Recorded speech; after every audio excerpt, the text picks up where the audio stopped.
21 septembre 1640, château de Saint-Germain-en-Laye.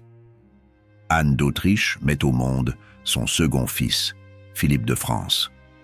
2 ans après Louis XIV, ce bébé représente l'assurance dynastique, mais aussi un danger potentiel. Le cardinal Mazarin et la reine-mère prennent immédiatement une décision qui changera l'histoire de France. Philippe grandit volontairement dans un univers féminin. Anne d'Autriche l'habille de robes ornées de dentelles et de rubans, l'entoure exclusivement de femmes, lui offre des bijoux et des parfums. « Ma petite fille », l'appelle-t-elle tendrement. Cette stratégie vise à empêcher tout esprit de rébellion contre son frère aîné. L'enfant développe rapidement des goûts raffinés. Il passe des heures à se parer, collectionne les bagues et bracelets, apprend la danse et le chant. L'abbé de Choisy, son compagnon de jeu, raconte leur travestissement secret dans les appartements royaux. Ces jeux innocents préparent Philippe à une vie d'exception. À 10 ans, Philippe maîtrise parfaitement l'art de la séduction. Il charme les dames de la cour par sa grâce naturelle et son esprit vif. Mais derrière cette éducation se cache un calcul politique redoutable, faire de Philippe un ornement plutôt qu'un rival. En 1654, Philippe reçoit le titre de duc d'Anjou. Louis XIV gouverne désormais seul après la Fronde. Le jeune duc découvre les plaisirs interdits lors des fêtes de cour. Les nobles libertins l'initient discrètement aux amours masculines, pratique tolérée mais jamais avouée. 1658 marque un tournant décisif. Philippe Mancini, neveu de Mazarin, devient le premier amant officiel de Philippe. Cette liaison scandalise la cour mais amuse secrètement le cardinal qui y voit un moyen de contrôle supplémentaire. Philippe découvre sa véritable nature dans les bras de ce jeune Italien aux yeux noirs.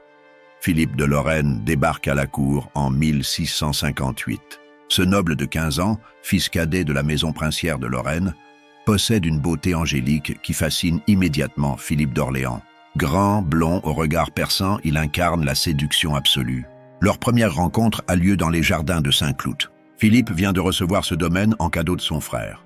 Le chevalier se promène seul, admirant les perspectives dessinées par le nôtre. Leurs regards se croisent. Philippe ressent un trouble qu'il n'avait jamais éprouvé. La conversation s'engage naturellement. Le chevalier de Lorraine possède une culture raffinée, parle plusieurs langues, connaît la musique et la poésie. Philippe découvre un esprit égal au sien, une intelligence qui le stimule autant qu'elle l'intrigue. En quelques semaines, le chevalier s'impose comme favori exclusif. Philippe lui offre un appartement somptueux au Palais Royal, lui accorde une pension considérable, le couvre de bijoux précieux. Cette passion naissante inquiète Louis XIV qui observe les excès de son frère. Le chevalier révèle rapidement sa vraie nature. Manipulateur né, il exploite systématiquement l'amour de Philippe pour obtenir privilèges et richesses. Il exige les meilleurs appartements dans chaque résidence, prélève des commissions sur tous les marchés, vend son influence aux plus offrants. Philippe, aveuglé par la passion, accepte tout. Il dilapide des fortunes pour satisfaire les caprices de son amant. Lorsque Louis XIV fait remarquer ses excès, Philippe menace de quitter la cour. Le roi comprend alors l'emprise terrifiante de ce favori sur son frère. Mars 1661, Louis XIV décide de marier son frère pour assurer la succession d'Orléans. Le choix se porte sur Henriette d'Angleterre, fille de Charles Ier décapité par Cromwell. Cette union doit réconcilier la France avec l'Angleterre restaurée. Henriette a vécu une enfance tragique. Née en 1644 au cœur de la guerre civile, elle a fui l'Angleterre déguisée en garçon. Sa gouvernante Lady Morton l'a sauvée des parlementaires en la faisant passer pour son fils. Réfugiée en France, elle a grandi pauvrement au couvent de Chaillot. En 1660, son frère Charles II reconquiert le trône d'Angleterre. Henriette devient soudain un parti royal intéressant. Anne d'Autriche, qui l'avait négligée pendant des années, s'empresse de lui chercher un époux français pour sceller l'alliance anglo-française.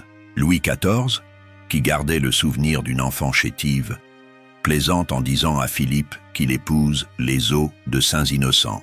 Mais le jour du mariage, la transformation stupéfie la cour entière. Henriette s'est métamorphosée en beauté éblouissante. La cérémonie se déroule au Palais Royal avec un faste extraordinaire. Philippe, ébloui par l'éclat de sa femme, semble sincèrement épris. Henriette rayonne de bonheur, persuadée d'avoir conquis un mari qui l'aimera. Cette lune de miel durera exactement 15 jours. Henriette découvre brutalement la vraie nature de son époux. Philippe préfère ouvertement la compagnie du chevalier de Lorraine à celle de sa femme.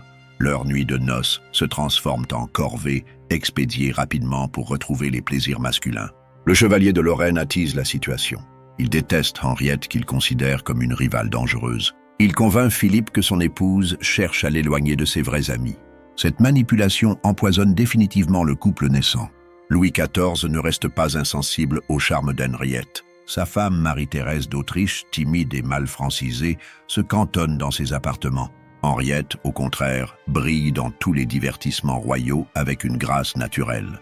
Le roi commence à solliciter Henriette pour remplacer la reine lors des ballets. Elle danse admirablement, chante avec une voix pure, conversation avec esprit.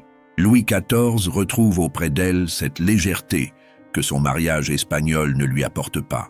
Entre le roi et sa belle-sœur naît une complicité évidente. Ils partagent les mêmes goûts artistiques, la même passion pour la danse, le même amour du luxe. Henriette conseille Louis XIV sur l'organisation des fêtes, choisit les musiciens, influence même l'architecture des jardins. Cette relation privilégiée irrite profondément Philippe. Même s'il néglige son épouse, il ne supporte pas qu'elle préfère son frère. Sa jalousie se mélange à une frustration plus profonde. Louis XIV accorde à Henriette l'attention qu'il refuse à son propre frère. Anne d'Autriche s'alarme de cette intimité grandissante. À l'époque, le terme « belle-sœur » n'existe pas. Pour l'Église, Henriette est devenue la sœur du roi par son mariage. Toute relation entre eux constituerait un inceste aux yeux de la religion. Les rumeurs enflent à la cour. On chuchote que Louis XIV et Henriette sont amants. Les ambassadeurs étrangers rapportent ces ragots dans leurs dépêches. Marie-Thérèse souffre en silence de voir son époux préférer ouvertement sa belle-sœur. Henriette, fine politique, comprend le danger.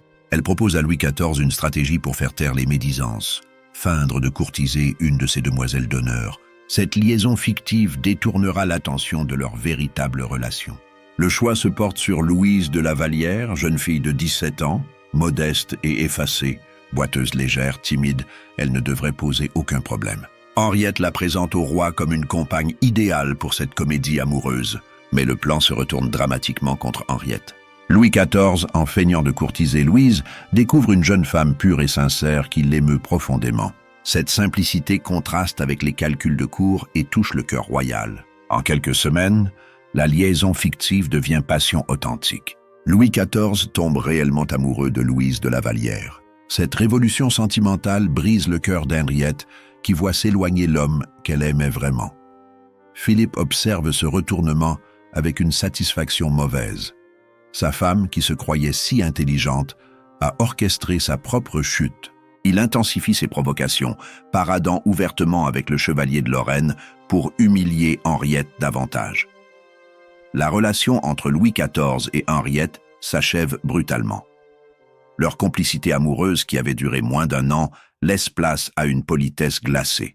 Henriette devient spectatrice de l'amour sincère entre le roi et Louise de la Vallière. Philippe trouve dans cette situation une vengeance raffinée.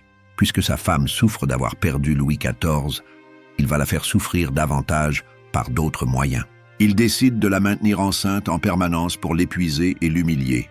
Le calcul est diabolique. Chaque grossesse éloigne Henriette des plaisirs de la cour, l'affaiblit physiquement, l'empêche de séduire d'autres hommes. Philippe accomplit son devoir conjugal non par amour, mais par vengeance méthodique. En 8 ans de mariage, Henriette tombe enceinte 8 fois.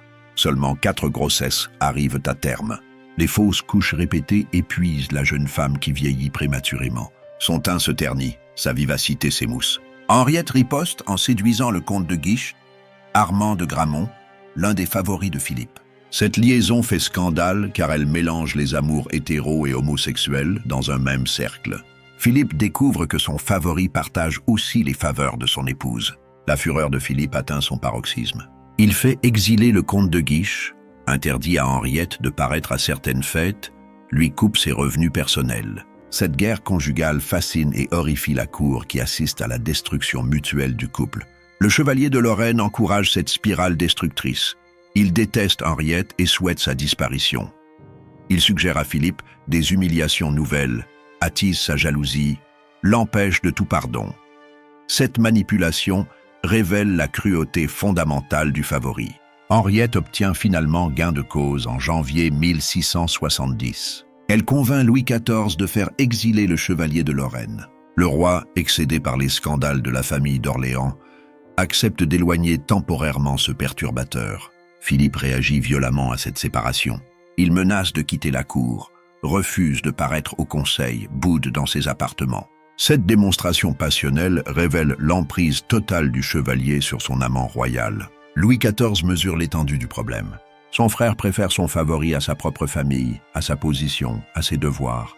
Cette passion exclusive inquiète le roi qui comprend les dangers politiques d'une telle dépendance. Le chevalier de Lorraine, exilé d'abord près de Lyon puis au château d'If, enfin en Italie, ne reste pas inactif. Il noue des contacts avec les ennemis de la France, intrigue avec les cours étrangères, prépare son retour par tous les moyens. À Rome, il devient l'amant de Marie Mancini, nièce de Mazarin exilée après sa liaison avec Louis XIV. Cette femme brillante et vindicative lui fournit des contacts précieux dans la noblesse italienne. Ensemble, ils complotent contre leurs ennemis français. Philippe multiplie les supplications auprès de son frère. Il écrit lettre sur lettre, envoie des intermédiaires, fait jouer tous ses amis. Sa détresse sincère finit par émouvoir Louis XIV, qui cède partiellement aux demandes fraternelles. Pour consoler Philippe et occuper Henriette, Louis XIV confie à sa belle-sœur une mission diplomatique prestigieuse. En mai 1670, elle doit négocier secrètement avec son frère Charles II d'Angleterre un traité d'alliance contre la Hollande. Cette mission représente le triomphe personnel d'Henriette. Elle retrouve son pays natal après 10 ans d'absence, rencontre son frère devenu roi, prouve ses capacités politiques. Le traité de Douvres constitue un succès diplomatique majeur pour la France. Charles II accepte de déclarer la guerre à la Hollande, ennemi commercial de l'Angleterre. En échange, Louis XIV s'engage à verser des subsides considérables et à soutenir la conversion secrète de Charles au catholicisme. Henriette mène ses négociations avec habileté. De retour en France, Henriette savoure son succès. Pour la première fois depuis son mariage, elle a joué un rôle politique important. Louis XIV la félicite publiquement, Philippe lui-même reconnaît ses talents diplomatiques. Mais cette gloire sera éphémère. Le 29 juin 1670, après avoir bu un verre d'eau de chicorée lors d'un goûter à Saint-Cloud, Henriette se plaint soudain de violentes douleurs abdominales. Elle s'effondre en hurlant de souffrance. Les médecins accourent mais ne peuvent rien faire. Henriette agonise pendant 9 heures dans des douleurs atroces. Elle meurt le 30 juin 1670 à l'âge de 26 ans, emportant avec elle le mystère de sa mort brutale. La mort foudroyante d'Henriette suscite immédiatement des soupçons d'empoisonnement. Tous les regards se tournent vers le chevalier de Lorraine et ses complices. L'hypothèse criminelle paraît évidente à tous les observateurs. Guy Breton révèle dans ses recherches que le chevalier, exilé à Rome, s'était procuré du poison auprès d'empoisonneurs italiens réputés. Il avait confié cette substance mortelle à un certain Antoine Morel, chargé de la faire parvenir discrètement en France. Ce Morel avait rencontré le marquis d'Effiat, autre favori de Philippe, pour lui remettre le poison. Les deux complices avaient délibéré sur le moment propice pour agir. Ils avaient décidé de ne rien dire à Philippe pour éviter toute indiscrétion. La princesse palatine confirme ces révélations dans sa correspondance.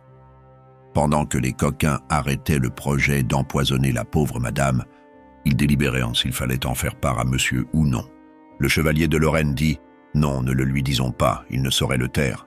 Les symptômes d'Henriette correspondent parfaitement à un empoisonnement à l'arsenic ou à l'antimoine.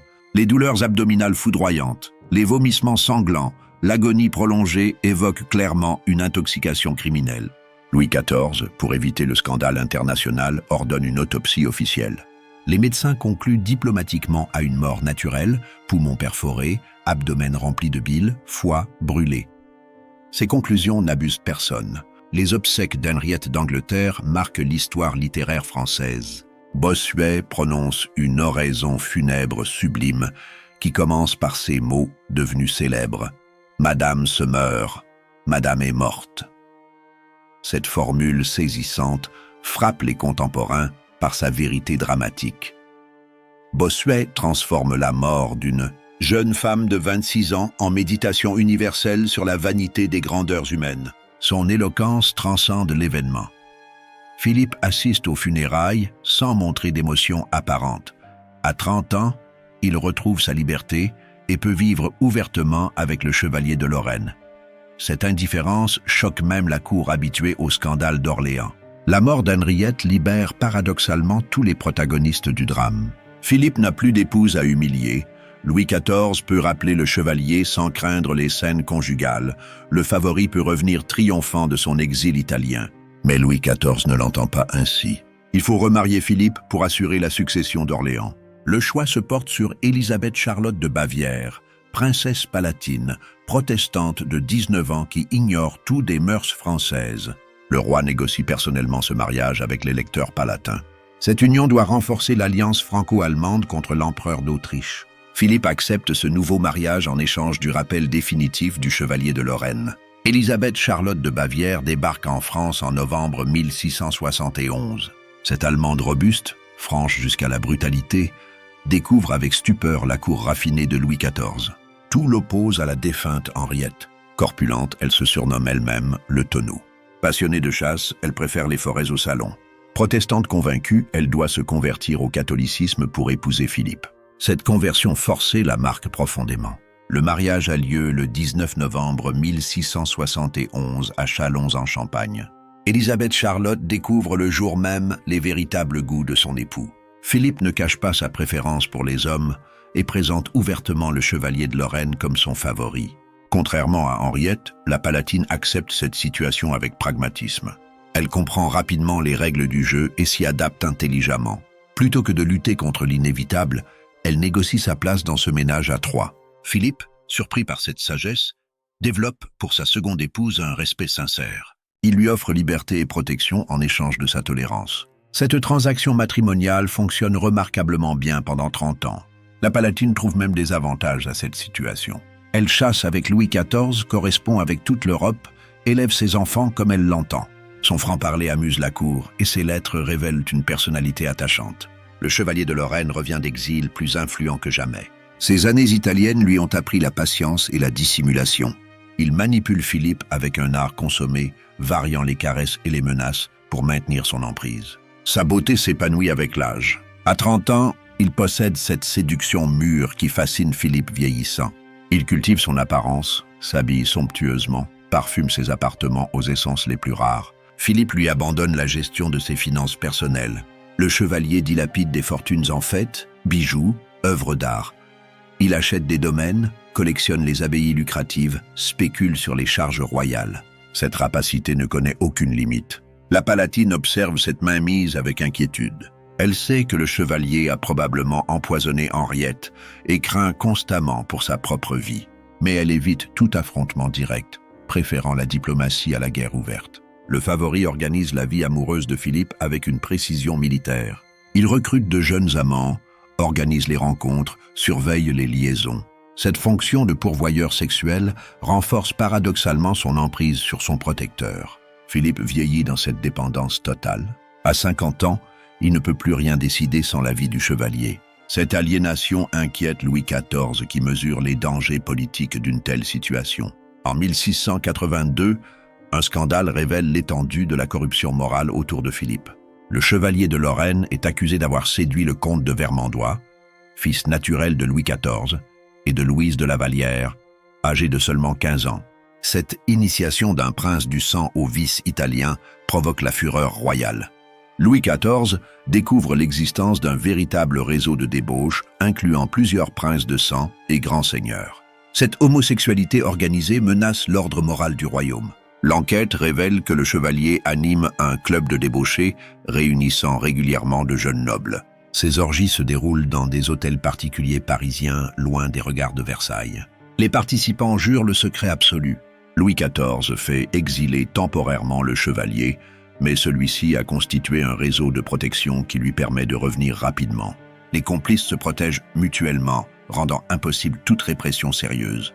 Philippe ne participe pas directement à ces débauches, mais les tolère par faiblesse. Cette complaisance lui vaut la réprobation définitive de son frère qui ne lui pardonne pas de compromettre l'honneur royal. Le comte de Vermandois, traumatisé par cette expérience, sombre dans la mélancolie et meurt prématurément en 1683. Sa disparition attriste profondément Louis XIV qui y voit la conséquence directe des désordres d'Orléans. Malgré sa réputation de courtisan efféminé, Philippe révèle des talents militaires exceptionnels. La guerre de Hollande lui offre l'occasion de prouver sa valeur sur les champs de bataille européens. En 1677, il remporte la victoire éclatante de Cassel contre Guillaume d'Orange. Cette bataille constitue le triomphe de sa vie. Philippe y déploie un génie tactique qui stupéfie les généraux aguerris. Ses soldats l'adorent, ses officiers reconnaissent son autorité naturelle. La stratégie de Philippe à Cassel révèle un esprit militaire de premier ordre. Il devine les intentions ennemies, adapte son dispositif, lance l'assaut au moment décisif. Guillaume d'Orange, pourtant réputé invincible, subit une défaite humiliante. Cette victoire aurait dû ouvrir à Philippe une carrière militaire brillante. Mais Louis XIV, par jalousie fraternelle, lui retire immédiatement le commandement des troupes. Cette humiliation marque Philippe pour la vie. Le roi ne supporte pas que son frère efféminé rivalise avec les plus grands capitaines du siècle. Il préfère confier les commandements à des généraux moins doués mais plus dociles. Cette injustice empoisonne définitivement leurs relations. Philippe se console dans les plaisirs privés, développant une amertume qui ne le quittera plus. Il transforme Saint-Cloud en refuge somptueux où il reçoit artistes, écrivains, musiciens. Cette cour parallèle concurrence celle de Versailles. En 1692, Louis XIV impose un nouveau mariage humiliant dans la famille d'Orléans. Il contraint Philippe, duc de Chartres, fils de Philippe, à épouser mademoiselle de Blois, fille légitimée du roi et de madame de Montespan. Cette union scandalise la Palatine qui y voit un déshonneur pour sa lignée. Épouser une bâtarde, même légitimée, constitue une mésalliance inacceptable pour un prince du sang. Elle proteste violemment mais doit céder devant la volonté royale. Philippe lui-même finit par exprimer son dégoût. Lors d'une audience orageuse, il déclare à son frère que sans tirer aucun profit de ce mariage, Chartres n'en gardera que la honte et le déshonneur. Cette franchise inhabituelle révèle sa frustration profonde. Le chevalier de Lorraine joue un rôle déterminant dans cette affaire. Louis XIV utilise son influence sur Philippe pour faire accepter cette union dégradante. En échange, le favori obtient de nouveaux avantages et consolide sa position. Cette manipulation révèle la perversité du système. Le roi exploite les faiblesses de son frère pour servir ses intérêts dynastiques. Philippe, aveuglé par sa passion, devient l'instrument de stratégie qui l'humilie publiquement. Le mariage a lieu malgré les protestations familiales. Le jeune duc de Chartres épouse mademoiselle de Blois dans l'indifférence générale. Cette union mal assortie engendrera des scandales futurs et compromettra la réputation des Orléans. Le 8 juin 1701, au château de Marly, éclate la querelle qui scellera le destin des deux frères. Louis XIV, vieilli et influencé par Madame de Maintenon, reproche violemment à Philippe le libertinage de son fils et les désordres de sa maison. Cette confrontation révèle 60 années de rancœur accumulée. Philippe reproche à son frère de l'avoir constamment humilié, privé de responsabilités politiques, traité en parent pauvre malgré ses talents prouvés. « Vous me reprochez la conduite de mon fils ?» réplique Philippe avec amertume. « Mais regardez donc la vôtre. Combien de maîtresses avez-vous eues? Combien d'enfants naturels avez-vous reconnus? Votre exemple autorise-t-il vos reproches ?» Louis XIV, piqué au vif, répond que ces liaisons servaient la politique royale, tandis que celles de Philippe ne servent que ses plaisirs égoïstes. Cette distinction hypocrite exaspère Philippe, qui y voit l'illustration de son statut de parent pauvre. La querelle s'envenime rapidement. Les deux frères se disent leurs 4 vérités avec une violence inouïe. 60 années de jalousie, de frustration et d'incompréhension explosent en 1 heure de règlement de compte. Philippe quitte Marly sans prendre congé, blessé et furieux. Cette rupture brutale consomme la faillite d'une relation fraternelle minée par le pouvoir absolu. Ils ne se reverront jamais. Le 9 juin 1701, Philippe rentre à Saint-Cloud épuisé par cette confrontation fraternelle. Il passe la matinée à se promener dans ses jardins, contemplant une dernière fois les beautés qu'il a créées pendant 40 ans. Vers midi, en sortant de table, Philippe s'effondre brutalement. Une crise d'apoplexie foudroyante le terrasse sans prévenir. Le chevalier de Lorraine, présent au déjeuner, appelle immédiatement les médecins royaux. Mais Philippe ne reprend jamais connaissance. Il meurt dans l'après-midi sans avoir revu son frère, sans avoir fait ses adieux à ses enfants. Cette fin brutale frappe la cour de stupeur. Louis XIV, prévenu aussitôt, fond en larmes. Malgré leur dispute, il aimait sincèrement son frère unique. Les chroniqueurs rapportent son désespoir et ses regrets. Le roi se sent coupable de cette mort survenue après leur violente querelle. Le chevalier de Lorraine ne montre aucune émotion apparente. Après 40 années de vie commune, il refuse froidement la pension offerte par le nouveau duc d'Orléans. Cette indifférence choque même ses contemporains habitués à son cynisme. La Palatine, devenue veuve à 50 ans, brûle secrètement toutes les lettres échangées entre son mari et ses favoris. Elle veut préserver la mémoire de Philippe des ragots posthumes. Cette délicatesse révèle l'affection sincère qu'elle lui portait. La mort de Philippe clôt l'un des triangles amoureux les plus complexes de l'histoire française. 3 personnalités exceptionnelles ont vécu une tragédie dont les échos résonnent encore aujourd'hui. Louis XIV perd son frère, son rival et son confident secret. Malgré leurs disputes, ils partageaient une complicité unique forgée dans l'enfance royale. Cette disparition marque profondément le roi vieillissant, qui ne s'en remettra jamais complètement. Philippe emporte dans la tombe ses véritables sentiments. A-t-il sincèrement aimé Henriette malgré ses cruautés? Était-il réellement épris du chevalier de Lorraine ou victime de sa manipulation? Ces questions resteront sans réponse définitive. Le chevalier de Lorraine survit exactement 1 an à son protecteur. Il meurt en décembre 1702 dans l'indifférence générale, abandonné par ceux qui l'avaient craint ou admiré.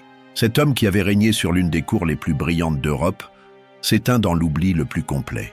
La Palatine révèle dans ses lettres des détails troublants sur la vie intime de Philippe. Elle raconte comment son mari emportait au lit un chapelet garni de médailles qu'il promenait sous les draps après ses prières. Cette anecdote éclaire la personnalité complexe d'un homme partagé entre dévotion et débauche. « Dieu me pardonne, mais je soupçonne que vous faites promener vos reliques dans un pays qui leur est inconnu. » Plaisante-t-elle un soir en surprenant Philippe dans ses manipulations nocturnes. Cette complicité révèle l'intelligence de leur arrangement matrimonial. Philippe applique personnellement du rouge à sa femme lors des soirées mondaines. Ce rituel de beauté partagée symbolise leur entente pragmatique. La Palatine accepte les excentricités de son mari en échange de sa protection et de sa liberté. Leurs rapports intimes sont organisés avec une précision militaire. Après la naissance de leurs 3 enfants, ils font appartement à part d'un commun accord. Cette séparation soulage les 2 époux qui peuvent enfin vivre selon leur vraie nature. La Palatine confie à ses correspondants « J'ai été bien aise quand monsieur a fait lit à part, car je n'ai jamais aimé le métier de faire des enfants. » Cette franchise brutale illustre son caractère direct et sa vision désabusée du mariage royal. Elle observe avec fascination les mœurs françaises qu'elle compare constamment aux habitudes allemandes. Ces lettres constituent un témoignage unique sur la cour de Louis XIV vue par une étrangère intelligente et perspicace. Le chevalier de Lorraine bâtit méthodiquement un empire financier grâce à la générosité aveugle de Philippe. Il possède 4 abbayes rapportant des revenus considérables: Saint-Père de Chartres, Thiron, Saint-Benoît-sur-Loire et Saint-Jean-des-Vignes de Soissons. Ces bénéfices ecclésiastiques, accordés par complaisance royale, génèrent des rentes annuelles supérieures aux revenus de nombreux ducs et pairs. Le chevalier accumule aussi des charges lucratives, des pensions secrètes, des gratifications exceptionnelles. Il achète le château de Fromont en 1695 avec l'argent du Palatinat pillé par les armées de Louvois. Cette acquisition scandalise la Palatine qui voit dilapider l'héritage de sa famille au profit du favori détesté. Le château devient un refuge somptueux où s'arrête parfois Louis XIV en route vers Fontainebleau. Mais le chevalier n'offre au roi que l'hospitalité du toit, obligeant la cour à apporter ses cuisiniers et sa subsistance. Cette parcimonie révèle son caractère cupide. Il spécule sur les charges royales, prêt à usure, investi dans le commerce colonial. Sa fortune personnelle rivalise avec celle des plus grands financiers du royaume. Cette réussite matérielle compense peut-être l'absence d'amour sincère dans sa relation avec Philippe. Mais cette richesse s'évapore rapidement après la mort de son protecteur. Les créanciers se pressent, les investissements s'effondrent, les pensions se tarissent. Le chevalier découvre brutalement la précarité de sa position sans l'appui d'Orléans. L'enquête sur l'affaire Vermandois révèle l'existence d'un réseau homosexuel organisé au cœur de la noblesse française.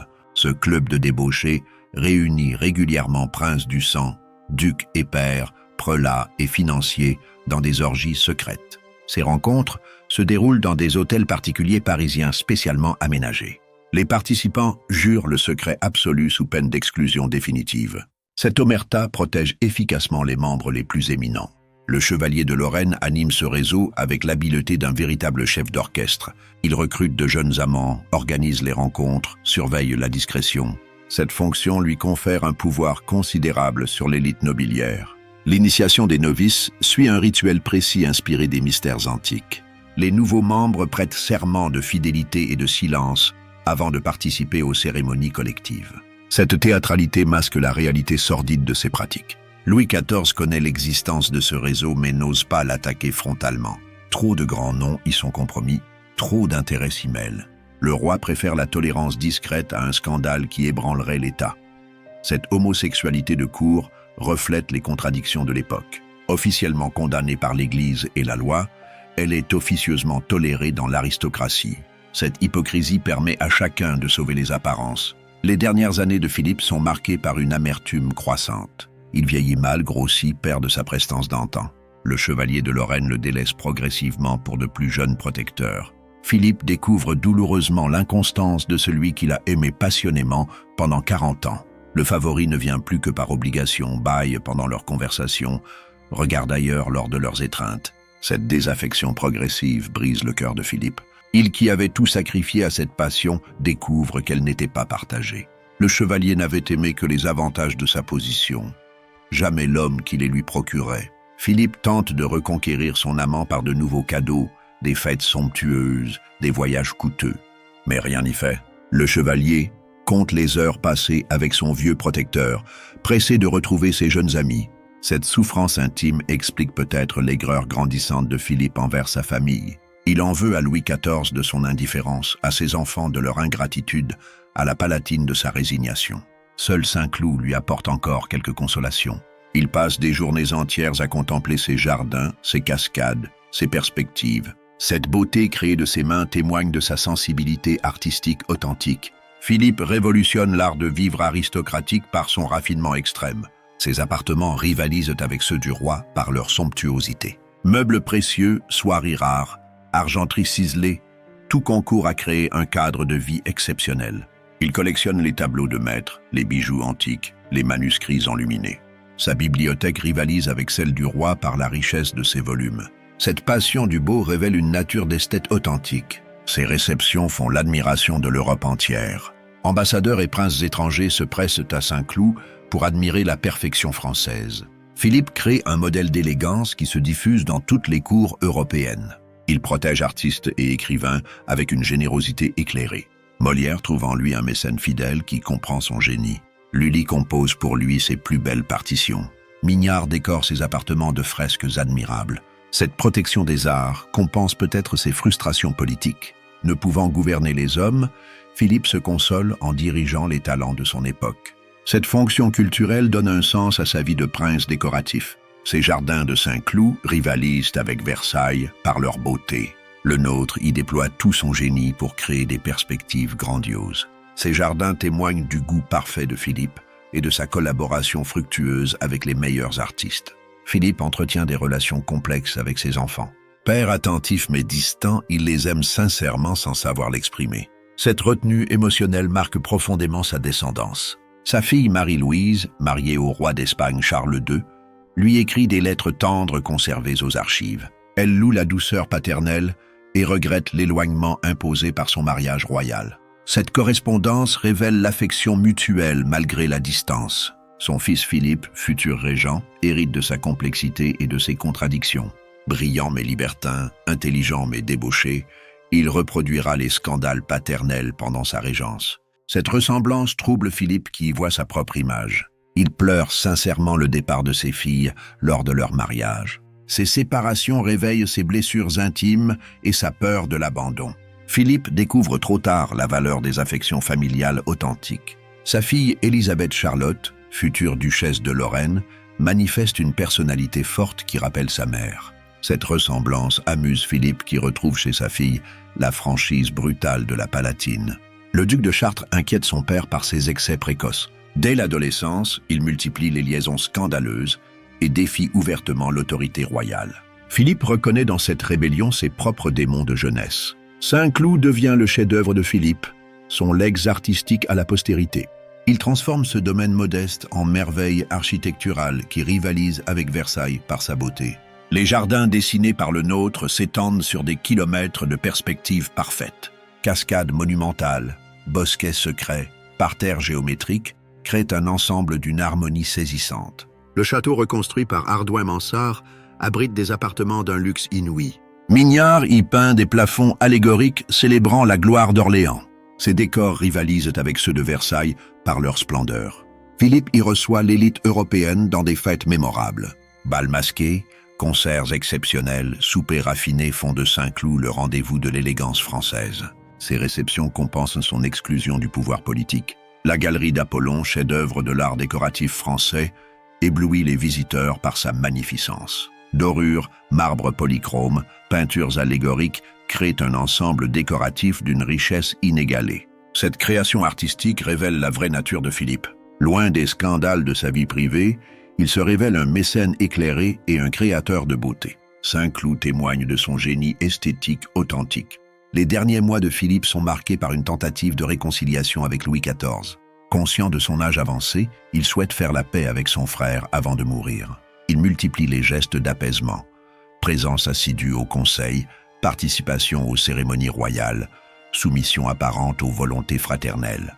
Mais cette démarche arrive trop tard. Louis XIV, vieilli et influencé par Madame de Maintenon, ne pardonne pas les scandales passés. Il maintient Philippe à distance, lui refuse toute marque d'affection, l'ignore lors des réceptions officielles.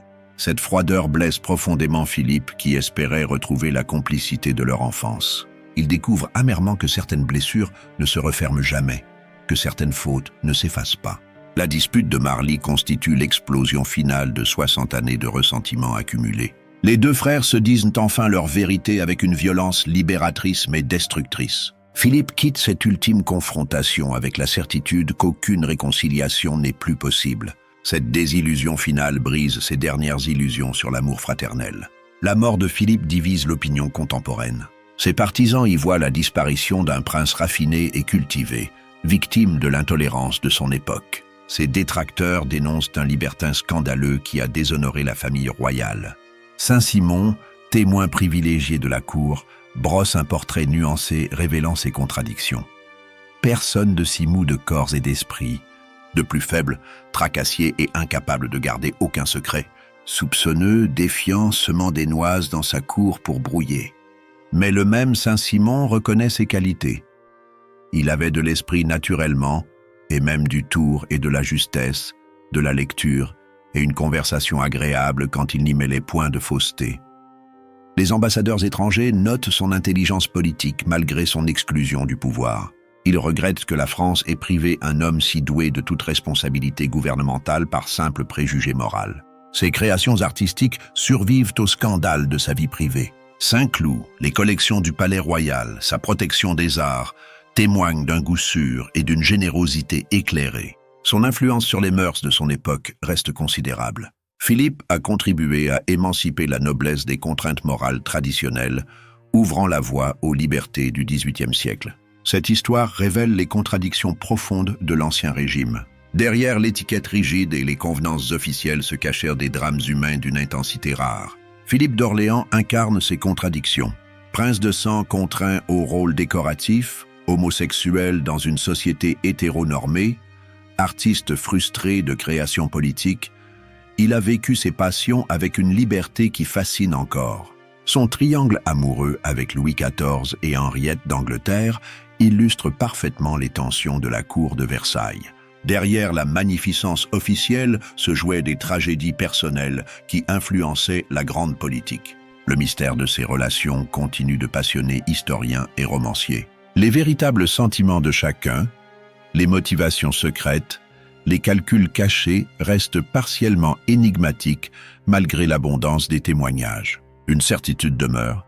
Philippe d'Orléans, par sa singularité et ses excès, a marqué son époque d'une empreinte indélébile. Son destin illustre les dangers de la passion quand elle rencontre les contraintes du pouvoir absolu. Cette tragédie française du grand siècle nous émeut encore par sa dimension universelle. Elle montre que l'amour, sous toutes ses formes, reste la force la plus puissante et la plus destructrice, capable de bouleverser les destins et de faire trembler les trônes. En définitive, l'histoire de Philippe d'Orléans nous rappelle que même à Versailles, temple de l'ordre et de l'étiquette, les cœurs humains gardaient leur liberté de souffrir, d'aimer et de haïr. Derrière les masques du protocole se cachaient des êtres de chair et de sang, avec leur grandeur et leur faiblesse, leurs rêves et leur cauchemar. Le triangle amoureux de Philippe d'Orléans, Louis XIV et Henriette d'Angleterre demeure l'un des épisodes les plus troublants de l'histoire de France, révélant que la vérité humaine dépasse souvent la fiction la plus audacieuse.